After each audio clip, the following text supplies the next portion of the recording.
Hey guys, welcome back to my channel. In this video, I'll be reviewing and swatching the So Jaded eyeshadow palette, which is Kathleen Light's collaboration with Colourpop. I know she has done several collaborations with Colourpop that I honestly have no clue what number this is. So this is actually Colourpop's first 30 pan palette. Their palettes usually are 9, 12, or 15 pans with the exception of I Love Sarai's palette, which had 16 eyeshadows. This is a cardboard palette with a magnetic closure and it does not include a mirror. This palette retails for $39. It's a 30 eyeshadow pan palette and the pans are mini sized just like the ones you will find in previous palettes. I honestly thought they were standard size pans since I kept hearing the word big on some videos and I expected it to be bigger than what it really is.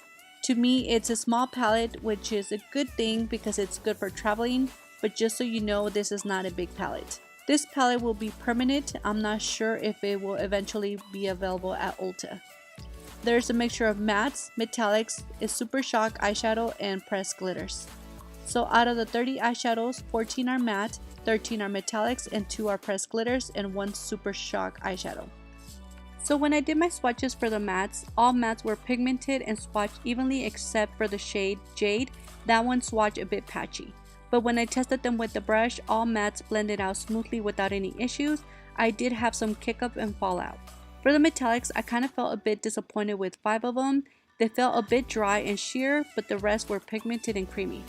For the pressed glitters, both of the shades transfer easily and I felt that they were easy to use. Lastly, for the Super Shock eyeshadow, I felt a bit disappointed with this one because I didn't get much pigmentation. I noticed more of fine glitter than any pigmentation. So overall, if you're a fan of Kathleen and want to support her, I say get this palette. I personally don't think it's a must-have palette. I really like the mattes and how they blend it out. I was a bit disappointed with the metallics and I felt that half of the metallics are shades I never tend to reach for. So I basically recommend it to those that are fans of Kathleen and want to support her, or if you're a Colourpop palette collector. So I hope you guys found this video helpful. Let me know what you guys think about this palette and are you guys planning on picking it up? Please don't forget to give me a like and subscribe and I will see you guys very soon on my next video. Thank you guys so much for watching.